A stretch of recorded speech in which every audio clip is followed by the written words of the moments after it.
আসসালামু আলাইকুম, welcome back to my channel.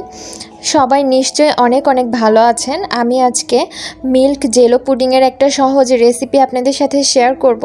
এই পুডিংটা বাচ্চাদের সাথে সাথে বড়রাও কিন্তু অনেক পছন্দ করে।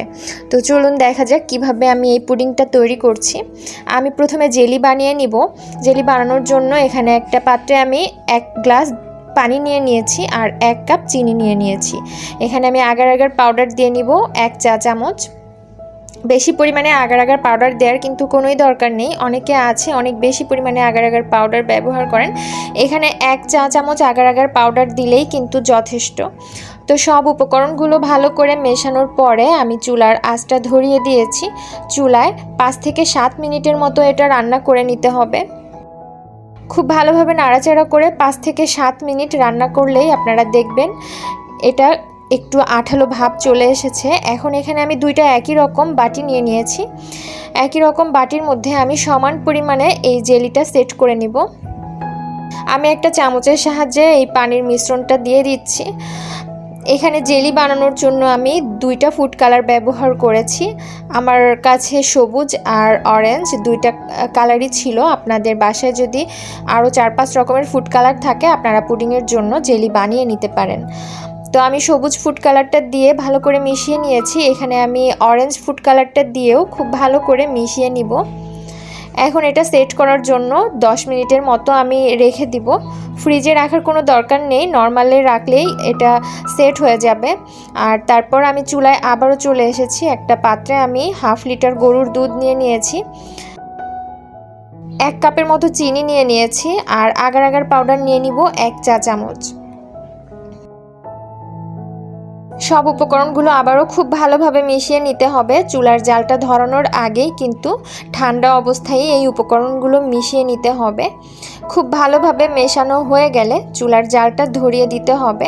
এই তো আমি চুলার জালটা ধরিয়ে দিয়েছি। এখন আবারও খুব ভালোভাবে নাড়াচাড়া করে 5 থেকে 7 মিনিটের মতো রান্না করে নিতে হবে। এই পুডিংটা কিন্তু গরমের মধ্যে ফ্রিজে রেখে যদি ঠান্ডা করে খাওয়া হয় তাহলে কিন্তু শরীর মন দুটোই একদম ঠান্ডা হয়ে যায়। তো 5 থেকে 7 মিনিট রান্না করা হয়ে গেছে এটা। এদিকে আমি জেলির কাছে চলে এসেছি। জেলিটা কিন্তু একদমই সেট হয়ে গেছে। জেলিটা সেট হতে কিন্তু খুব বেশি সময় লাগেনি আর ফ্রিজে রাখারও কোনো দরকার হয়নি। নর্মালি আমার 5 থেকে 7 মিনিটের মধ্যে জেলিটা একদমই সেট হয়ে গেছে। এখন জেলিটা একটা চাকুর সাহায্যে কেটে নিতে হবে। আপনারা যে সাইজের করে কাটতে চান কেটে নিতে পারেন, কোনো সমস্যা নেই। আমি এখানে এমনিতেই ছোট ছোট টুকরা করে কেটে নিয়েছি। এই জেলিটা কিন্তু বাচ্চারা এমনিতে খেতেও খুবই পছন্দ করে। পুডিং ছাড়াও যদি শুধু জেলিটাও বানিয়ে দেওয়া যায় তাহলেও কিন্তু বাচ্চারা অনেক পছন্দ করে। তো এখানে পুডিং বানানোর জন্য আমি ছোট সাইজের একটা মোল্ড নিয়ে নিয়েছি। এই মোল্ডের মধ্যে আমি 2 কালারের জেলি দিয়ে দিচ্ছি। আমি তো আগেই বলেছি আপনারা চাইলে আরও 4-5 কালারের জেলি বানিয়ে নিতে পারেন। তো জেলিগুলো দিয়ে আমি উপরে আগে থেকে রান্না করে রাখা যে দুধটা সেটা দিয়ে দিচ্ছি। এখন জেলিগুলো একটু চামচের সাহায্যে আলগা করে দিচ্ছি যাতে করে পুডিংটা বানানোর পরে জেলিটা সব জায়গায় সমানভাবে ছড়িয়ে ছিটিয়ে যায়। তো আমি একটু ট্যাপ করে নিচ্ছি। তারপর আধা ঘন্টা পরে আমি ফিরে এসেছি। আপনারা চাইলে এই আধা ঘন্টা নর্মাল ফ্রিজে রেখেও ঠান্ডা করে নিতে পারেন। আবার এমনিতেও আধা ঘন্টা রাখলে এটা কিন্তু একদমই সেট হয়ে যাবে। তো আমি আনমোল্ড করে নিয়েছি পুডিংটা। দেখতেই পাচ্ছেন কতটা কালারফুল হয়েছে। আর আমি আপনাদেরকে একটু কেটে দেখিয়ে দিচ্ছি। পুডিংটা কিন্তু অনেক কালারফুল। আর ফ্রিজে রাখলে এটা যদি ঠান্ডা হয় তাহলে কিন্তু খেতে আরও বেশি মজা লাগবে। আমার বাসায় সবাই তো এটা অনেক পছন্দ করেছে। আমি আশা করছি আপনারাও এটা অনেক পছন্দ করবেন। আপনারা অবশ্যই এটা বাসায় ট্রাই করবেন আর আমাকে কমেন্ট বক্সে জানাতে ভুলবেন না যে কেমন হয়েছে।